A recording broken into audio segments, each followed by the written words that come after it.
Student, আমাদের দ্বাদশ শ্রেণীর ইতিহাসের প্রথম অধ্যায় থিম 1 ইট পুঁতি অস্থিসমূহ ব্রিক্স বিটস অ্যান্ড বোনস। এই অধ্যায়ের আজকের দ্বিতীয় পাঠ বা লেসন বা আমরা আজকে শুরু করতে যাচ্ছি। তো আমরা গত দিনে কি আলোচনা করেছিলাম? এই যে হরপ্পা সভ্যতার বিস্তৃতি বা এই সভ্যতা কিভাবে আবিষ্কৃত হয়েছে তার ইতিহাস আমরা আলোচনা করেছিলাম। আজকে আমরা আলোচনা করব এই সভ্যতা মানুষের জীবনযাত্রা সম্পর্কে। আমি ওই দিন বলেছি তোমাদেরকে যে আমাদের এই যে সভ্যতা, হরপ্পা সভ্যতা ভারতের প্রাচীনতম সভ্যতা, এই সভ্যতার মানুষ কিভাবে তাদের সভ্যতা গড়ে তুলেছিল। এই যে ইট পুঁতি বা অস্থিসমূহ, এর অর্থ হলো এগুলোকে ব্যবহার করে আমরা এই সভ্যতা সম্পর্কে জানতে পেরেছি। এটা আমি গত দিনেও আলোচনা করেছি। তাহলে আজকে আমরা আলোচনা করব যে এই হরপ্পা সভ্যতার লোকেরা তাদের জীবিকা নির্বাহ কিভাবে করত, জীবিকা নির্বাহের কৌশল বা স্ট্র্যাটেজিস, অর্থাৎ কি কি পদ্ধতি অবলম্বন করে তারা জীবিকা নির্বাহ করত। জীবিকা নির্বাহ বলতে আমরা কি বুঝি? খাদ্য, মানুষের বেঁচে থাকার যেই জিনিসগুলো লাগে, যে উপাদানগুলো লাগে, খাদ্যগুলি লাগে, সেগুলির সম্পর্কে হলো জীবিকা নির্বাহ। তো জীবিকা নির্বাহকে আমরা জানি যে এই হরপ্পা সভ্যতা বা সিন্ধু সভ্যতা ছিল নগরকেন্দ্রিক সভ্যতা। নগরকেন্দ্রিক সভ্যতা হলেও এটি ছিল কৃষি নির্ভর সভ্যতা, অর্থাৎ কৃষি ছিল তাদের জীবিকার নির্বাহের প্রধান উপাদান, অর্থাৎ কৃষিকেন্দ্রিক অর্থনীতি। হরপ্পাতে ছিল কৃষিকেন্দ্রিক অর্থনীতি। এই কৃষিকেন্দ্রিক অর্থনীতিতে আমরা দেখি দুটো জিনিস আমরা লক্ষ্য করব। একটা হলো হরপ্পা নগরকেন্দ্রিক সভ্যতা, হরপ্পাবাসী শহর গড়ে তুলেছিল। এর অর্থ কি গ্রাম নেই? তাহলে কৃষির জমি কোথায়? জমি তো গ্রামে। তাহলে দেখা গেছে, আমরা পরবর্তী সময়ে আলোচনা করবো, তবে আমি একটু বলে রাখি যে যে সমস্ত গ্রেনারিগুলো আবিষ্কৃত হয়েছে এই সিভিলাইজেশনে, অর্থাৎ শোধনাগারগুলো আবিষ্কৃত হয়েছে, সেগুলো ছিল শহর কেন্দ্রিক, শহরের মধ্যে ছিল। তাহলে আমরা একটা জিনিস বুঝতে পারি যে এই সমস্ত শস্যগুলোকে এনে শহরের যে গুদামঘর বা শস্যাগার আমরা যেটাকে বলি, সেই শস্যাগারে সেগুলোকে জমিয়ে রাখা হতো, সেখান থেকে সেগুলো শহরে ডিস্ট্রিবিউশন করা হতো। এখন কি কি ছিল তাদের খাবার? এই খাবারের মধ্যে প্রধান ছিল গম, জব, বার্লি, ভুট্টা, বাজরা, এই সমস্ত খাবার ছিল। চাল উৎপাদনও যে হতো না তা না, কিন্তু তার পরিমাণ ছিল কম। এছাড়া ডাল জাতীয় শস্য তারা খেত, বিভিন্ন ধরনের ডাল, কলাই, মটরশুঁটি, এই সমস্ত কিছু ওরা খাদ্য হিসাবে গ্রহণ করত। আমরা এই সমস্ত ডাল তারা খাবার গ্রহণ করত। এখন আমিষ এবং নিরামিষ দু ধরনের খাবারই ছিল। আমিষ জাতীয় খাবার ওরা গ্রহণ করত। মাছের বোন বা হাড় পাওয়া গেছে, এতে বোঝা গেল তারা মাছ খেত। পাখি শিকারের ব্যবস্থা ছিল, তারা পাখির মাংস খেত। আর কি খেত তারা? যেমন গরু, মোষ, এই সমস্ত পশু ওদের গৃহপালিত পশু হিসাবে ছিল। তো সেই জন্য বলছেন প্রত্নতত্ত্ববিদরা যে এরা এই সমস্ত পশুর মাংস খেত। নানা ধরনের পশু সেখানে পাওয়া গেছে। তো এখন পশু যে পাওয়া গেছে, কিছু বন পাওয়া গেছে, আবার দেখা গেছে যে তারা তাদের দৈনন্দিন জীবনে যেমন তারা খুব অ্যামিউজ করত, অর্থাৎ আনন্দ উপভোগ করত। বাচ্চাদের খেলনা, যে বিশেষ করে টেরাকোটা মৃৎপাত্র জিনিস, সেগুলো পাওয়া গেছে। বা অন্যান্য যেই তোমার কি জানি বলে, পাথরের তৈরি যে সমস্ত জিনিসপত্র পাওয়া গেছে, খেলনা, পুতুল, সেখানে দেখা গেছে বিভিন্ন পশুর মূর্তি পাওয়া গেছে। সেই জন্য এই সমস্ত পশু যে ষাঁড়, কুঁজওয়ালা ষাঁড়, ষাঁড় পাওয়া গেছে, সেই জন্য এরা ভাবতো যে এখানে এই সমস্ত পশু মাংস ওরা খেত। এখন কৃষি উৎপাদন, তাদের প্রধান উপজীব্য জীবিকা ছিল কৃষি উৎপাদন। আমরা দ্বিতীয় পয়েন্টটা যদি আলোচনা করি, কৃষি উৎপাদন, এগ্রিকালচারাল প্রোডাকশন। এই যে গম, জব, বার্লি, ভুট্টা, বাজরা বা অন্যান্য ডাল জাতীয় বা শিম জাতীয় যে সমস্ত শস্য ওরা উৎপাদন করত, এই শস্যগুলি উৎপাদন কৌশলটা কি ছিল তারা, আমরা একটু যদি আমরা লক্ষ্য করি দেখব, আমরা এই হরপ্পা সভ্যতা অঞ্চলের যে সমস্ত অনেকগুলো শহর পাওয়া গেছে, গতদিন আলোচনা তোমরা নিশ্চয়ই লক্ষ্য করেছ, প্রচুর শহর সেখানে পাওয়া গেছে, অনেকগুলো সাইট সেখানে আবিষ্কৃত হয়েছে, বসতি স্থল সেখানে পাওয়া গেছে। গতদিনে বলেছিলাম 1400 বসতি স্থল পাওয়া গেছে। এখন এই যে বসতি স্থল বা পাওয়া গেছে সেখানে বিভিন্ন তাহলে দেখা গেল যে মানুষের জনবসতি ছিল সেখানে। এখন এই জনগণ সবটাই ছিল কৃষি নির্ভর অর্থনীতি। তাহলে কৃষিটা কিভাবে তারা উৎপাদন করত, এই যে সমস্ত জিনিসগুলো খেত, এগ্রিকালচারাল প্রোডাকশন, এখন এগুলো যে খেত তারা, আমরা দেখেছি যেখানে তোমার পশুবিদ, তারা এই যে পশু পাখি যে সমস্ত আর্কিওলজিস্ট, তারা হাড়গুলো থেকে বিশ্লেষণ করেছেন। আবার কেউ উদ্ভিদ প্রত্নতত্ত্ববিদ, উদ্ভিদ নিয়ে তারা গবেষণা করেছেন। সেই সমস্ত থেকে আমরা দেখি এই সমস্ত তথ্যগুলো আমরা পেতে পারি। তাইলে এগ্রিকালচারাল যে প্রসেস আমরা জানি, এটা ছিল একটা, হরপ্পা অঞ্চলটা ছিল একটু এরিড অঞ্চল, মানে শুষ্ক আবহাওয়া ছিল সেখানে, বৃষ্টিপাত হতো কিন্তু এতটা না। তাহলে কৃষিকাজের জন্য সেখানে জলসেচের ব্যবস্থা ছিল, দারুণভাবে তারা সেখানে জলসেচ করত, জলসেচের মাধ্যমে কৃষি ছিল আর কি, জমি চাষের ক্ষেত্রে। এখন এক্স্যাক্টলি লাঙ্গল, আমরা জানি লাঙ্গল তৈরি করতে গেলে লোহার ফলা লাগে যেটাকে আমরা বলি। তখন তো এই সমস্ত আয়রন আবিষ্কার হয়নি, সিন্ধু সভ্যতার লোকেরা আয়রনের সঙ্গে যুক্ত ছিল না। পরবর্তী সময় আর্যরা লোহার ব্যবহার করতেন, কিন্তু আমরা দেখি এই সভ্যতাটা হলো তাম্র প্রস্তর যুগের সভ্যতা। এখন লাঙ্গলের যে পশু দিয়ে লাঙ্গল টানতো, চাষ করত। এখন আমরা আধুনিক যেই চাষের যে পদ্ধতি, সেই চাষের পদ্ধতিটাকে আমরা সেখানে লক্ষ্য করি।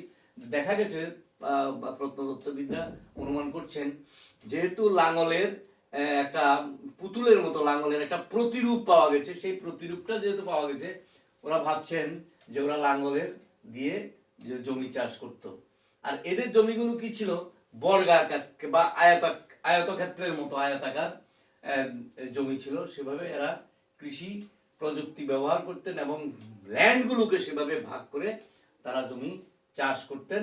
এবং এটা ঘটনা সিন্ধু সভ্যতার দেখা গেছে প্রত্নতত্ত্ববিদদের যে বিশ্লেষণ বা তারা যেটা বলেছেন, আমাদের তথ্য সরবরাহ করেছেন।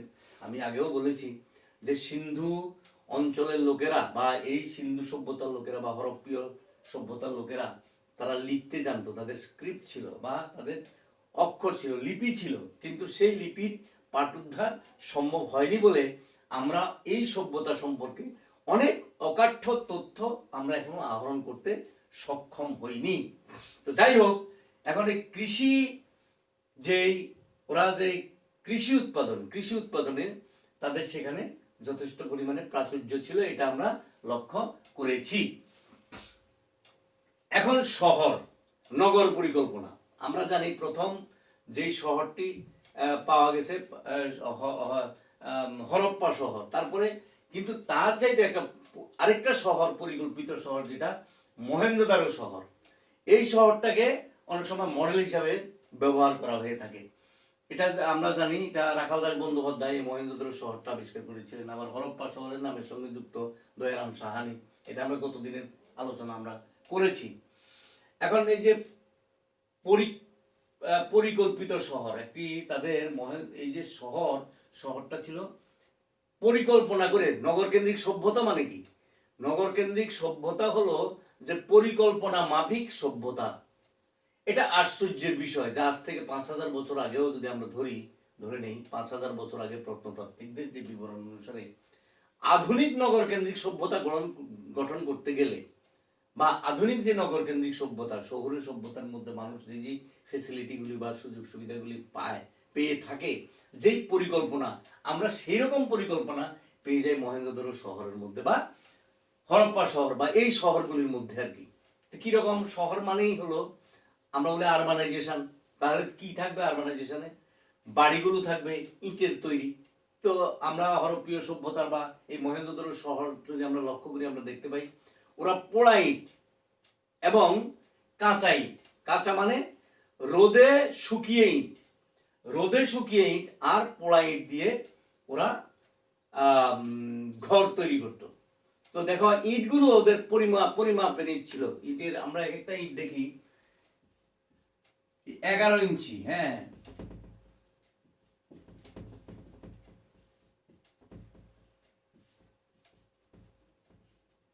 এই মাপের ইট ছিল, ইট তারাও ব্যবহার করতো। দেখো ইটগুলো এরকম। এখন পোড়া ইট হোক আর কাঁচা ইট হোক, এই পরিমাণ ইট দিয়ে, এই মাপের ইট দিয়ে তারা বাড়িঘর নির্মাণ করত। এখন বাড়িগুলোর অবস্থা কিরকম ছিল? বড় ধরনের আকারের বাড়ি, আবার ছোট আকারের বাড়ি। অর্থাৎ শহরের মধ্যে আমরা দেখি সেখানে ধনী এবং দরিদ্র দু ধরনের বাড়িই ছিল। দু ধরনের লোকের জন্যই গৃহ সংস্থানের ব্যবস্থা ছিল। একটু অপেক্ষাকৃত যারা গরিব বা শ্রমিক শ্রেণীর লোক, তাদের বাড়িঘরগুলো অবশ্যই কাঁচা ইট দিয়ে নির্মিত ছিল এবং ছোট আকৃতির। আর যারা একটু অপেক্ষাকৃত ধনী বা মধ্যবিত্ত বা সম্পন্ন পরিবারের ছিলেন, তাদের দু কক্ষ বিশিষ্ট, দুটো কামরা বিশিষ্ট ঘর পাওয়া গেছে। আর একটু বড় ঘর, যেমন তোমার দোতলা বাড়ি পাওয়া গেছে। এখন দোতলা বাড়িতে উঠতে গেলে সিঁড়ি, স্টেয়ারকেস, সেগুলোও তাদের ছিল ফার্স্ট ফ্লোর থেকে সেকেন্ড ফ্লোরে যাওয়ার জন্য। এখন আমরা লক্ষ্য করি কি, নিচের যে ঘরটা থাকতো সেই ঘরের মধ্যে কোনো জানালা থাকতো না, প্রাইভেসির জন্য। দেখো ওরা কতটা ছিল। এবং প্রত্যেক বাড়িতে স্নানাগার ছিল, বাথরুম, প্রত্যেক বাড়িতে বাথরুমের ব্যবস্থা ছিল, স্নানাগার ছিল। তারপরে এই স্নানাগারের গারটা আমাদের আধুনিক স্নানাগারের মতো, অর্থাৎ প্রাইভেসি যাতে রক্ষা হয় সেই রকম স্নানাগার ওরা নির্মাণ করতো, সেখানে ওরা স্নান করত। পাবলিক বাথ তো ছিলই, জনসাধারণের ব্যবহারের জন্য বড় বড় বাথরুম ছিল, সেগুলো তো আমরা পেয়ে থাকি। এখন শহরের মধ্যে বাড়ি ঘর থেকে নর্দমার ব্যবস্থা ছিল খুব ভালো। নর্দমা নির্মাণ, নর্দমাটা কিরকম?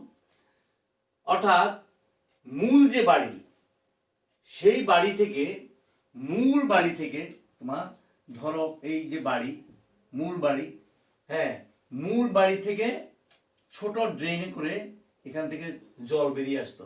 বাথরুমগুলি ছিল কানেক্টেড। এখন বাড়িতে কি ছিল? রান্নাঘর ছিল, শোবার ঘর ছিল, এই সমস্ত সব ঘর ছিল।